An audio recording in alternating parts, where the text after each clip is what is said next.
have great pleasure in welcoming Her Excellency Mia Amor Motley, Prime Minister, Minister for National Security and the Public Service, and Minister for Finance, Economic Affairs and Investment of Barbados. I invite her to address the Assembly. Thank you very much, Mr. President, and I'd like at the outset to congratulate my dear brother from Trinidad and Tobago for his assumption of the office of the presidency of this General Assembly. I'd also like at the outset to thank the Honorable Secretary General for his continued determination and holding us and the rest of the world to the principles that are sacred to this august institution. The truth is that the speech which he delivered at the beginning of this General Assembly can be adopted wholesale by the government and people of Barbados because it reflects our aspirations and it reflects our view of the current status of the world. I asked myself on Monday night, as we met to determine the halfway point of the SDG goals, how many roads we have to walk just to make it to the door, only to be told that the door is closed. Those are not my words. Those are the words of Rocky Dawuni, a famous reggae artist from Ghana, nominated by M4 for awards multiple times. But his words ring because in a very real sense, are we going to trod the roads only to be told that it's too late? Too late for us to save as many as we can from the climate crisis. Too late for us to save as many as we can from the conflicts of war. Too late for us to be able to provide the food that so many need, as we reflect on the fact that more people are likely to be hungry in this world in 2030 than in 2015, or as we get to the basic numbers that 735 million people suffered chronic hunger last year at a time when so many others had so much to throw away and to use. Are we going to be too late for the SDGs that are really the promise of development and the promise of the conferral of dignity on our people?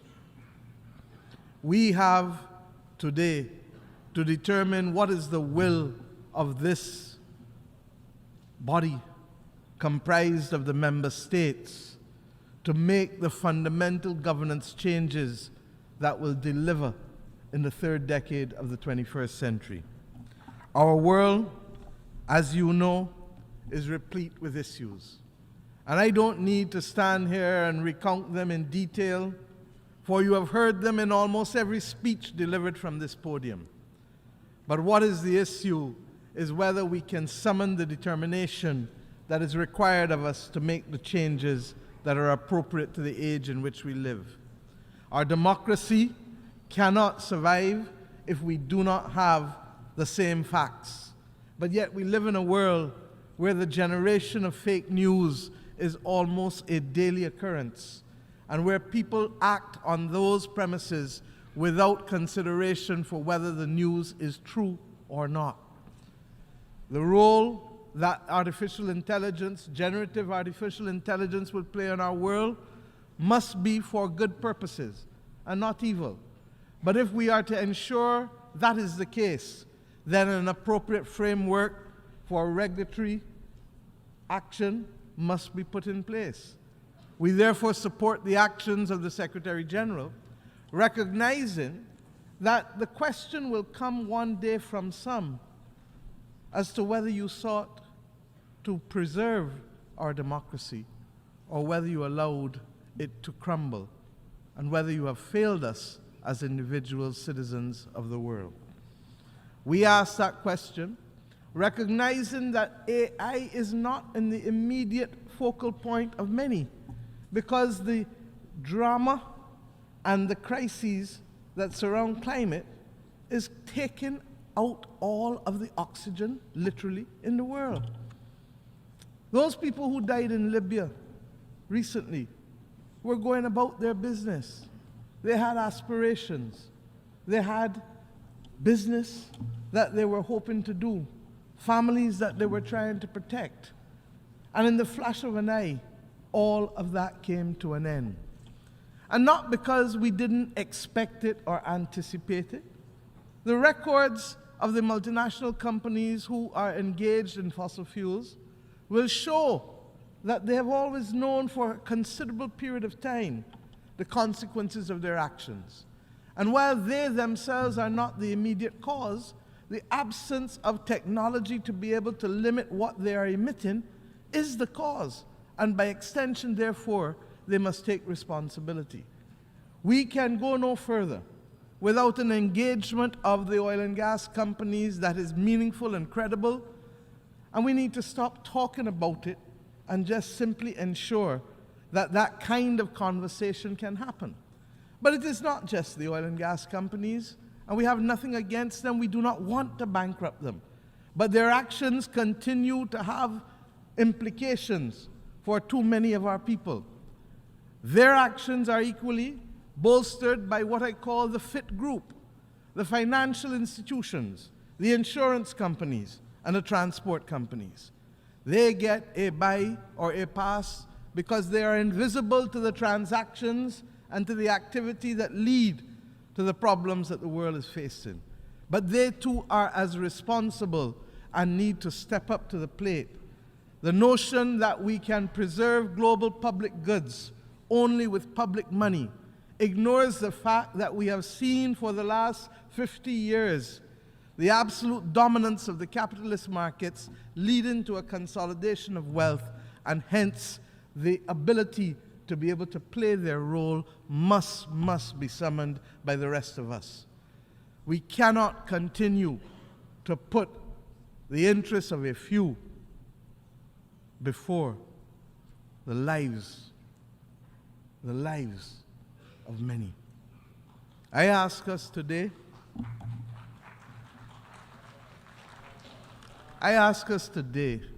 truly to pause, because what keeps ringing in my head is that simple phrase, don't fail us now. Don't fail us now. And that phrase can come from that little boy or girl who is a victim of hunger, one of the 575 million people last year. That plea can equally come from those who lost families in the multiple crises across the world in the last few years. That plea can come from small states that may not exist in the future. I ask us, therefore, my friends, to ensure that we summon the will. We listened to the Prime Minister of the Netherlands just now, and he reminded us ably that time is not on our side. And if time is not on our side, what must we do? The truth is, we have made some progress. 2 years ago, the International Monetary Fund did not have a mechanism to focus on cause of the problems that led to massive macroeconomic instability. We now have the establishment of the Resilience and Sustainability Trust that for the first time will make funds available to middle-income countries that are vulnerable. 20-year money with a 10.5-year moratorium. A year ago, the president of the World Bank was questioning whether there was a climate crisis. Today, we have a World Bank that for the first time acknowledges that there should be debt clauses that are suspended, debt pause clauses as they call it. Our battle now is to ensure that those debt pause clauses are not just for future instruments, but for existing instruments. If not, it will not help many. So we have made progress, but there is still much to be done. The issues of debt sustainability cannot be left on the sidelines, particularly with the number of countries, more than 60 countries facing debt row today as we speak because of the polycrises. Countries being forced to choose between development and building of resilience to fight climate. In our small island states, We value education and healthcare and the dignity of life. And therefore, it will be anathema for us to tell our citizens that we do not have the space to provide for you those things that were the promise of independence. It is compounded by the failure of the developed world to accept that reparatory justice is a solemn obligation which we must confront. The conversation King Charles told us at the opening of the Commonwealth Heads of Government when he was Prince Charles was a conversation whose time had come, that of reparatory justice. But it can't be a slow conversation taken up when people feel like. It has to be a conversation in which equal partners discuss. It cannot be an act of charity of those who simply feel that their conscience must be cleansed.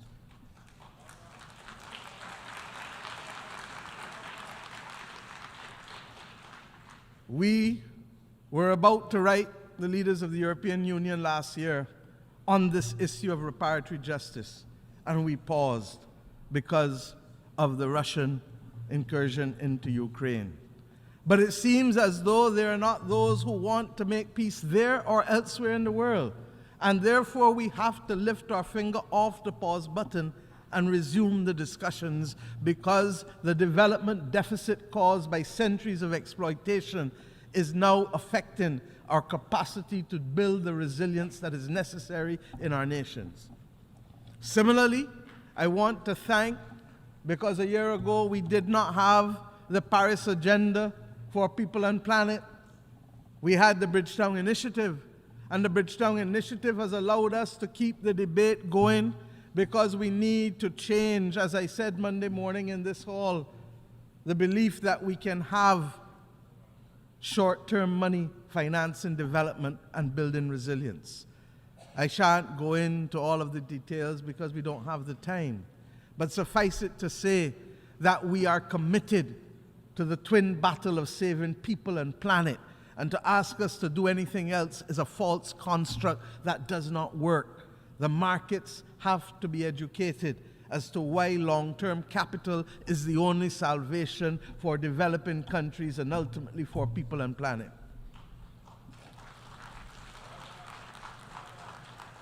And my friends, year after year we talk about the need for global moral strategic leadership.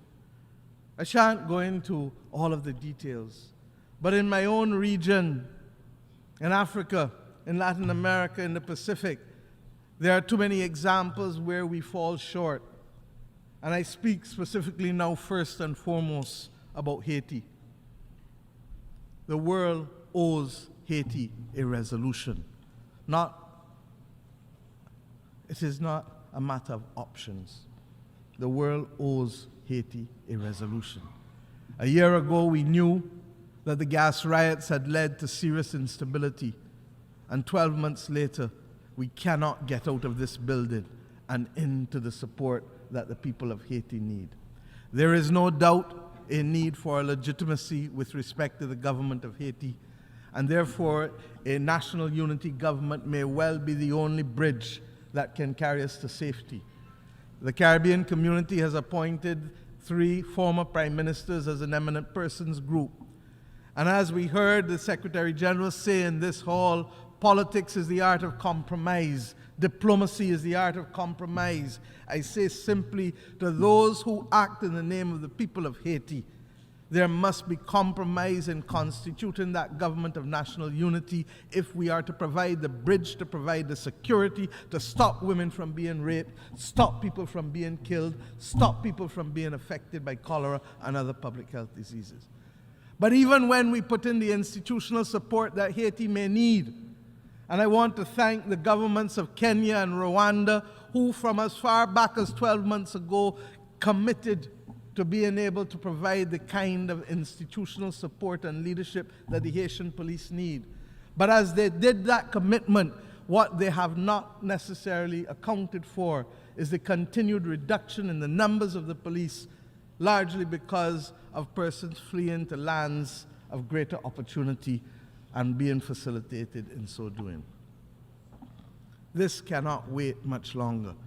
And I hope that those who constitute the members of the Security Council will recognize that they cannot use Haiti as a pawn because they have suffered for too long and by the hands of too many. I return now to the issue of Cuba. That Cuba can help so many in this world and yet be the continued victim of a blockade of over 60 years, but worse than that, a designation as a state sponsor of terrorism is wrong, wrong, wrong. We left Cuba last week, and what the people of Cuba are being asked to face on a daily basis because of a designation by a dying presidency is wrong. And the voices of the global community, many of whom have been the beneficiaries of Cuban assistance, need to stand united and to be able to say that we cannot fight these battles when we need all hands on deck to save the planet. The artificial division of who is right and who is wrong and who is good and who is bad in the eyes of those who are powerful cannot continue to be the way in which this world functions. And let us go to Venezuela. Oil is likely, oil prices, to go over $100. And those small countries who do not produce oil will be the victims of it, as will be our people, including in large countries like the United States of America. We must bring resolution to these issues. And it is not incapable of resolution. When the United States of America and many countries in Europe determined that they were recognizing President Guaido without there being a presidency for him to assume because he faced no election, the members of the Caribbean community came to this august institution and met with the Secretary General and met with a number of countries. And little by little we saw people apply their hearts to wisdom and to recognize that the Charter of the United Nations did not allow for that kind of unconstitutional conferral of presidency on anyone. I say today that there must be transparency. It cannot be that the Caribbean community that needs a mechanism for stabilization in an energy crisis cannot have access to the concessionary prices that the government and people of Venezuela are prepared to make available to its neighbors to minimize the suffering. How is it possible for Chevron and the European Union to access the oil and gas of Venezuela, but the people of the Caribbean cannot access it at the 35% discount offered by the people of Venezuela? How is it possible that we should have to carry a cost of an additional 4% of GDP in my own country simply because the rules that allow for one do not allow for the other? There must be transparency and there must be moral strategic leadership if we are to build the team to save the planet and to save and attain the SDGs in today's world. My friends, there are many other things that we can discuss. We support the United Nations accepting the responsibility for tax. Why? Because as quickly as the world has been able to find a mechanism for a global minimum corporate tax is as long as it has not found a mechanism to be able to inflate the financing opportunities available to developing countries. It cannot be.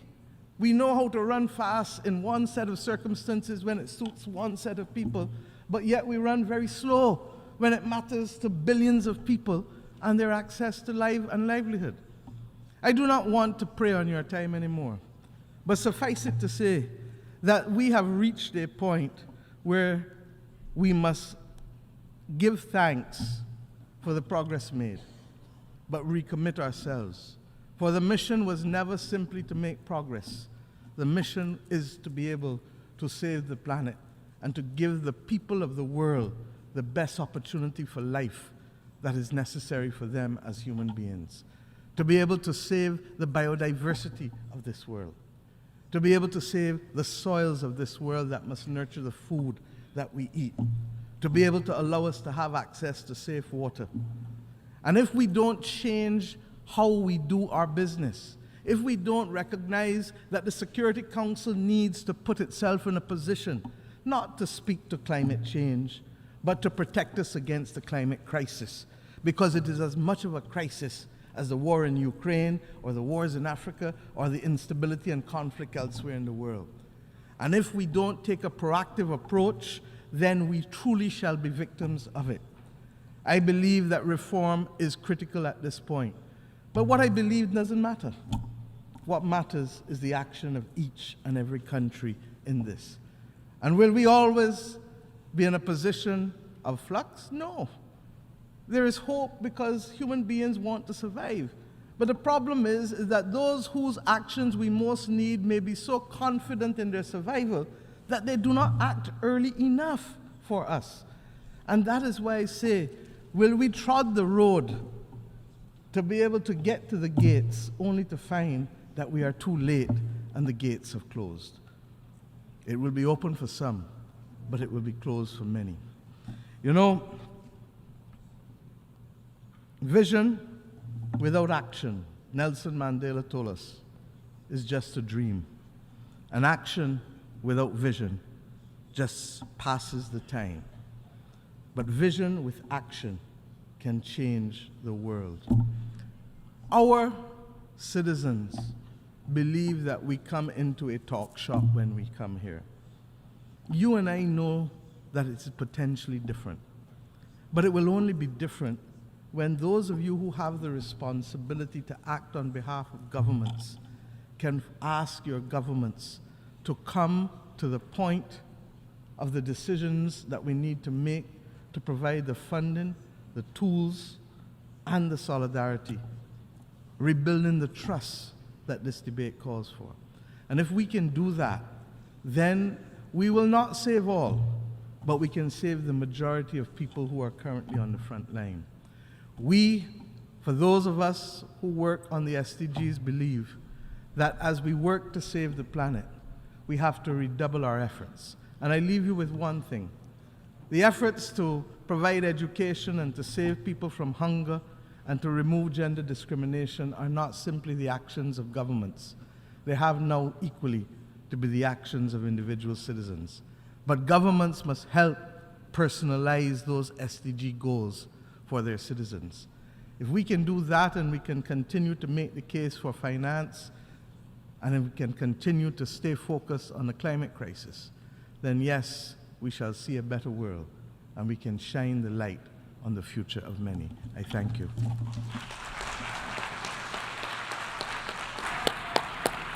On behalf of the Assembly, I wish to thank the Prime Minister, Minister for National Security and the Public Service, and Minister of Finance, Economic Affairs and Investment of Barbados for the statement just made. And I request protocol to escort Her Excellency. The Assembly